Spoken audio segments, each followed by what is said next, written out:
Parker's Kitchen is my new daily coffee stop. Gourmet beans are freshly ground for every cup. Get your own cup of great tasting, freshly brewed coffee at Parker's Kitchen. Live from Augusta, you're watching News 12 at 6 o'clock. Debris cleanup continues on both sides of the river, but people in North Augusta and Columbia County are facing issues with pickup. We'll show you what officials in both areas are telling people in just a few minutes. Good evening and thanks for joining us. I'm Wrdw. And I'm Zaina Halliburton. Augusta Technical College's president, Dr. Jermaine Worrell, is speaking for the first time since agreeing to be the new president at Savannah State University. In just over 4 years, he's brought many new additions to the college as well as a record increase in admissions. He's had a hand in everything from partnerships with Augusta National to bringing on new projects all across the community. Your Sydney Hood sat down with Dr. Worrell for the first interview since announcing he's leaving. Sydney, how does Dr. Worrell feel about leaving Augusta Tech? It's a bittersweet move for sure, and looking back, he became president in the middle of COVID, so it was a not-so-traditional start for him, but he says he used that time to create the partnerships and connections we see forming in the community today. Augusta Tech's campus hums with the everlasting connections built over time. I think it's always about being nimble and being responsive, right? Industry comes to us and said, hey, we need X, and we find a way to make it happen. It starts with the connections employees have. Just taking those connections to say, okay, you're on the chamber board, well, what's going on with the chamber? Or if you are focused on a healthcare board. Then expanding to make Augusta Tech a part of the community. Number one, they wanted graduates to be able to feed into their workforce. But secondly, they were looking for a partner that can help them innovate. Some of the projects include the Automotive Center. A global opportunity with the new Boys and Girls Club and the Hub for Community Innovation, all being on Laney Walker Boulevard. So it was really connecting those ideas and saying, how can we create a corridor of innovation? Which then bubbled over to other projects like Piedmont Somerville's campus. They had a workforce, need with nurses, especially during COVID. And they were like, we want to try something different. We don't want to start a nursing school. You have one. How can we help you to grow it? The project he is most proud of, Accelerate Augusta. Similar to golf, growing the workforce, we need to grow a small business community. We need to create more entrepreneurs in this community. Over 80% of our small businesses really flourish in the greater CSRA. And so those who have great ideas, those who are currently in business, how can they expand? So it's not just education.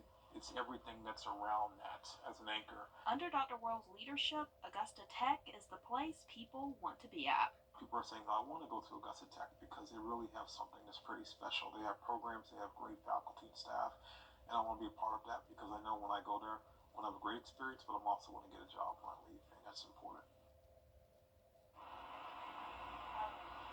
And as you heard there, we talked a lot about the legacy he leaves behind, and we wanted to talk with him about his future at Savannah State, but he told us the Board of Regents says he can't talk about that move right now, but he did have some advice to whoever ends up filling in his shoes here at Augusta Tech, and he says that advice is to listen to the community and stay plugged in.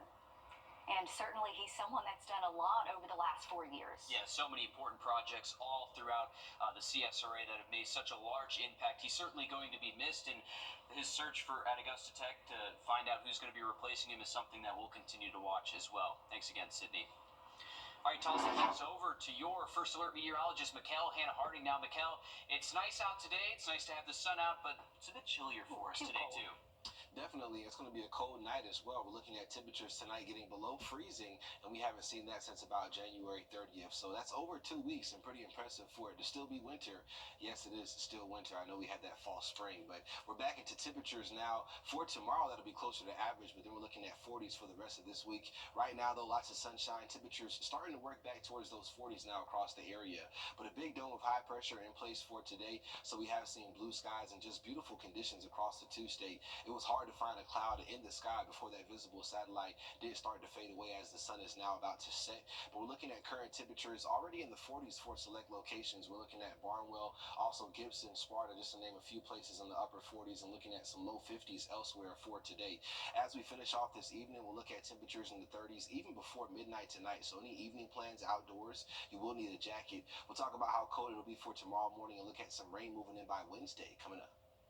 Columbia County deputies are looking for this missing 17-year-old. They say Madison Baker was last seen Friday at 8 in the morning on Washington Road. She was wearing patchwork sweatpants, a green shirt, and a tan jacket with the red dye in her hair.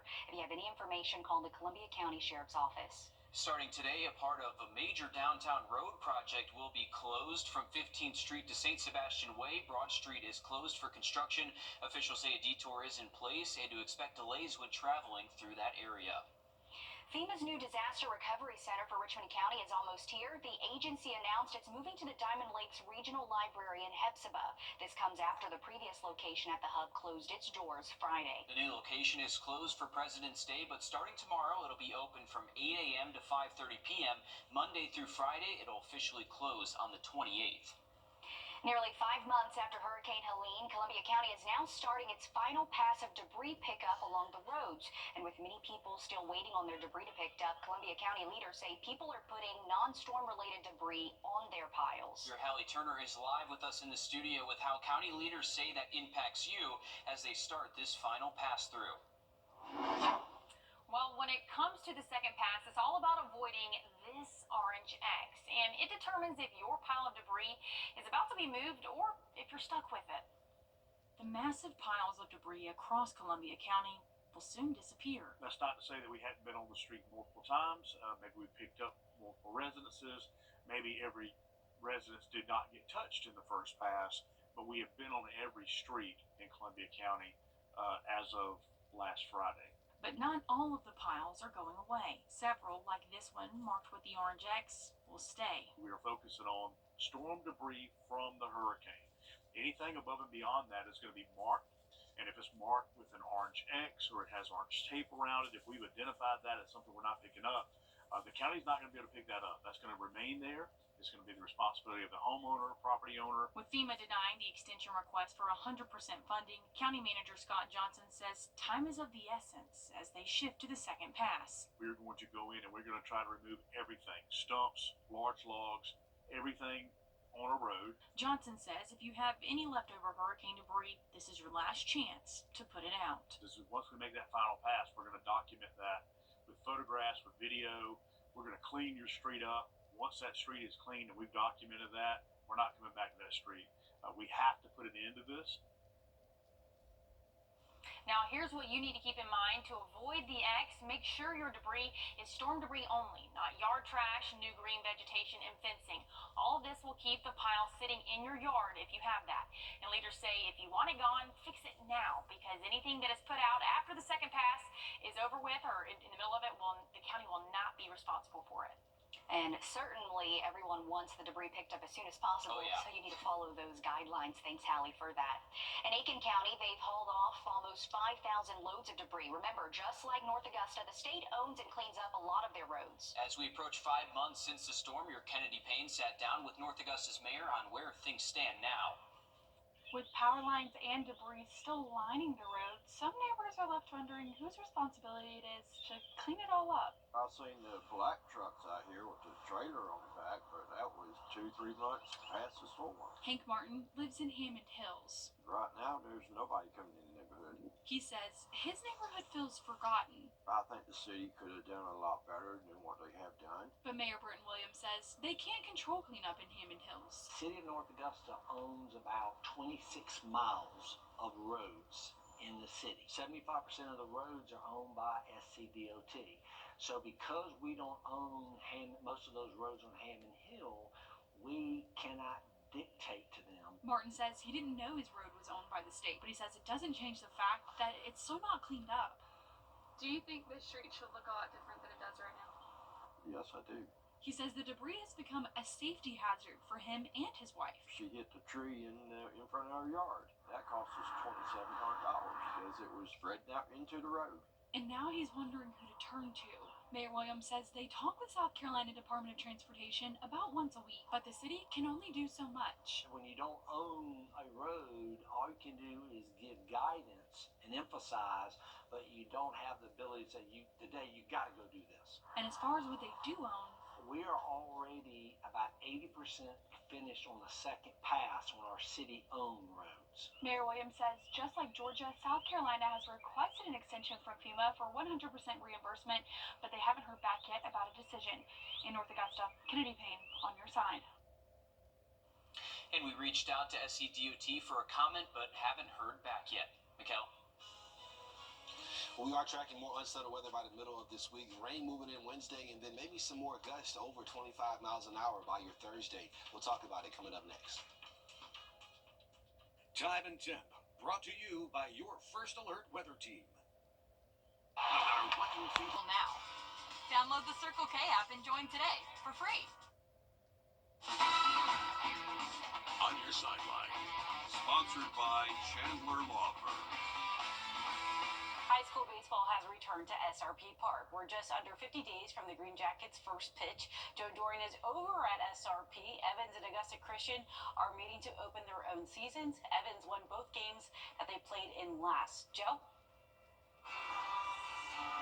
Yeah, Lissa, at 6:30, we're going to see both of these teams open up their season for the first time this year. It's a little chilly right now out here at SRP. The sun is finally going down over that Savannah River. I got my bag of peanuts with me. It is officially baseball season, but one thing I know for certain is that when I was playing baseball as a kid, I never got to play at ballparks like this here at SRP. Both head coaches are used to this by now, but for the players, the experience is something else. Playing under the bright lights in the home of the Augusta Green Jackets and being the first matchup to kick off this series that runs through the end of March. Anytime you get a chance to play at a venue like that, it gives the kids like a little extra motivation and incentive to get to play in a minor league park. So they're just excited and ready to play. We got on the bus Saturday and drove 2 miles and got the call that we got rained out and turned around, so they were bummed. So they're excited and ready to go. Yeah, SRP's been great. This is the third year now we've played there. I mean, we've been ready for this day since early January, counting down the days till game one. So they're ready for it. After tonight, the next game that'll be taking place here at SRP will be Wednesday night between Lakeside and Grovetown. We're going to bring you highlights from tonight's game between Evans and Augusta Christian, all new on News 12 at 10 and 11 o'clock. Okay, on the college showcase side, they're returning the HBCU Classic. Clemson baseball will also make the return to SRP on April 1st when they take on Georgia Southern. A lot of baseball headed our way here at SRP Park.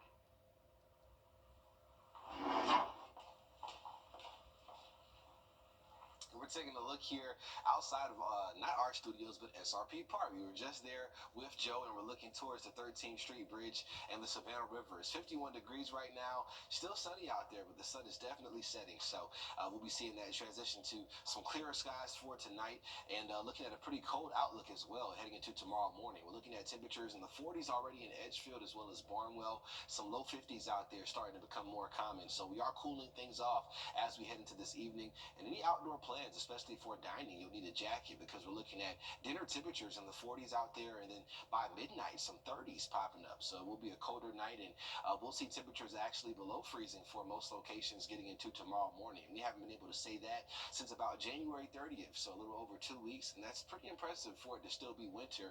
And yes, it is winter as we do get into more of a below average stretch of weather finishing off this week.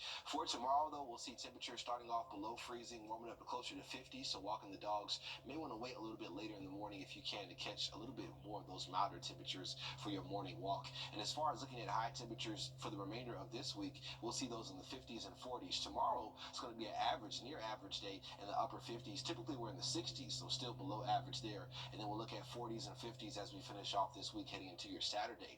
As far as looking at your frost and freeze forecast here, by Friday and Saturday we're looking at temperatures in the low 20s for your Friday morning, mid 20s Saturday, so 2 consecutive hard freezes. Haven't seen 20s in it some time as well, so we'll hit the 20s tonight and then do it again for Friday and Saturday. So some cold starts ahead, and freezing and below freezing starts back in the forecast for this week. As far as looking at future radar and satellite here, taking you through tomorrow, we are going to see a mixture of clouds and sunshine, but temperatures are still able to get into the 50s for tomorrow. By Wednesday, we'll notice some rainfall pushing in by early Wednesday. But check out what's just to our north. We are watching those winter weather chances as we head into Wednesday.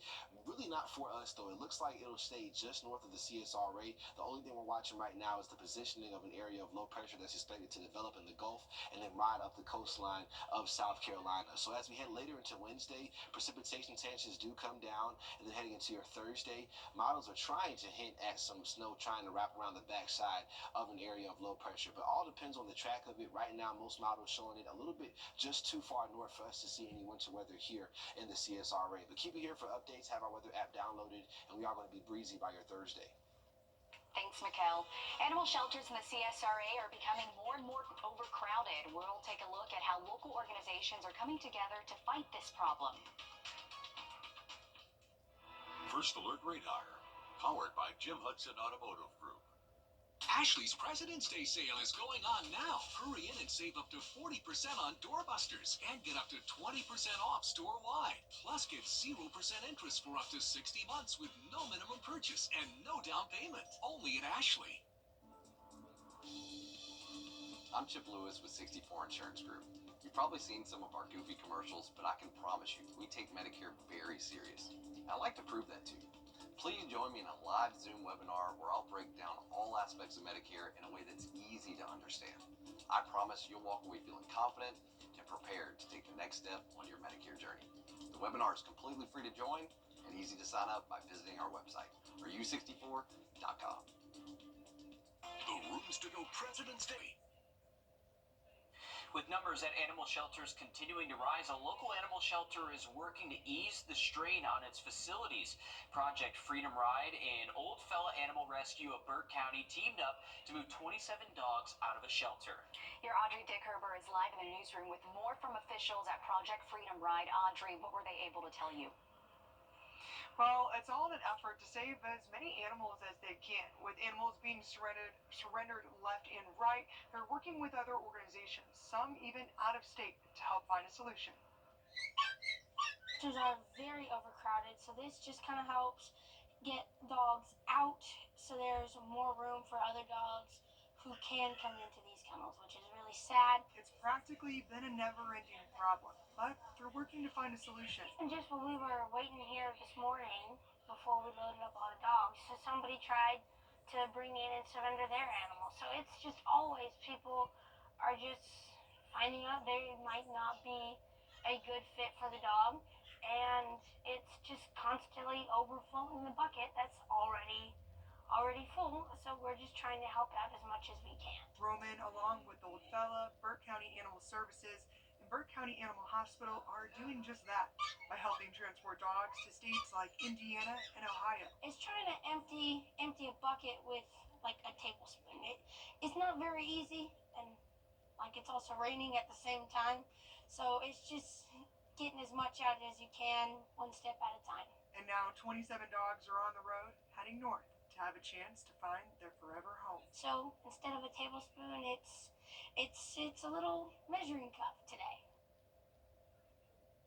And many of our local shelters are overcrowded and rely on donations and volunteers and really need our help. Yeah, it's a never-ending cycle. It seems like it is a large job, and they're doing a great job over there at Project Freedom Ride to get as many dogs forever home as they can. It's nice to see him still doing this Yep. after all these years, right? He's older now, and I'm sure it's something he'll just continue to do. What a great kid. Thanks for keeping us updated with that, Audrey. Well, South Carolina has some of the highest taxes in the country on boats. Some lawmakers want to significantly slash those costs, but others worry South Carolinians who don't own boats would have to pick up the tab. Your South Carolina State House reporter Mary Green has the details. Tax cuts are among Republicans' priorities for the months ahead here at the State House. A bill before lawmakers could yield significant savings for hundreds of thousands of South Carolinians. But others fear it could force many more people to shoulder the cost of those cuts. I've never quite seen anything like the boat taxes we see here in South Carolina. In South Carolina, primary residences are taxed at 4% of their fair market value, and personal vehicles are taxed at 6%. Boats are taxed at 10.5% of their fair market value. This bill would cut that in half, which supporters say would provide substantial tax relief to the owners of the 200,000 plus boats registered in South Carolina. Our tax structure is pushing boaters and buyers out of the state. That means South Carolina loses revenue, we lose local businesses, we lose customers, we lose sales, and we lose jobs. But some counties fear they would lose millions of dollars in revenue, none taking a greater hit than Charleston County. The amount of revenue that watercraft brings in Charleston County is around $19 million. This would be a tax shift. We would have to find a way to make up for this revenue. This money goes toward keeping schools and local governments operational. And if they can't make up losses, county officials say it could lead to budget cuts. You cut county budgets, you're going to cut county services. And most people, when they call 911, they love for the ambulance or fire truck or the police to come. Supporters claim these tax cuts would result in increased revenues by encouraging more people to buy boats and register them in South Carolina instead of in other states. I know that cutting taxes spurs economic growth. But the Association of Counties believes the state simply would not attract enough new boats here to make up for losses. In all reality, this increase is going to go on the backs of small businesses and renters. And if the legislature enacts these cuts, they would apply to tax years after 2026. Reporting from the State House, I'm Mary Green. Barnwell County officials say they received $450,000 from boat taxes in the last fiscal year, and Saluda County reported more than $680,000 from boat taxes as well.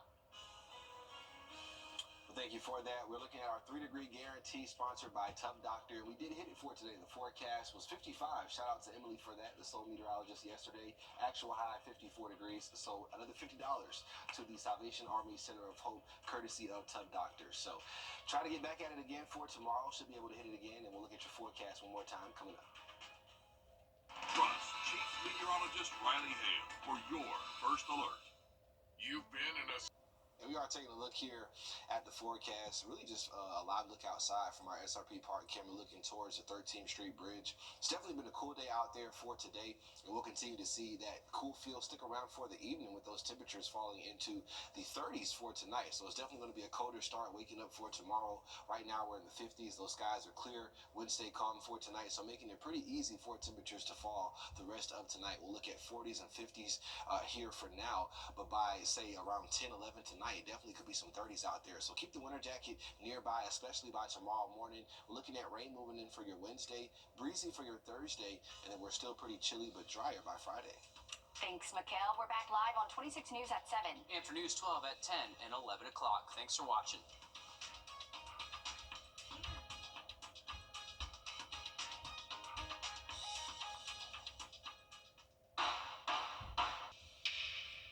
Hey guys, it's Anna Christina here for Roof Savers. It's that time of year again, the perfect time to invest in your home.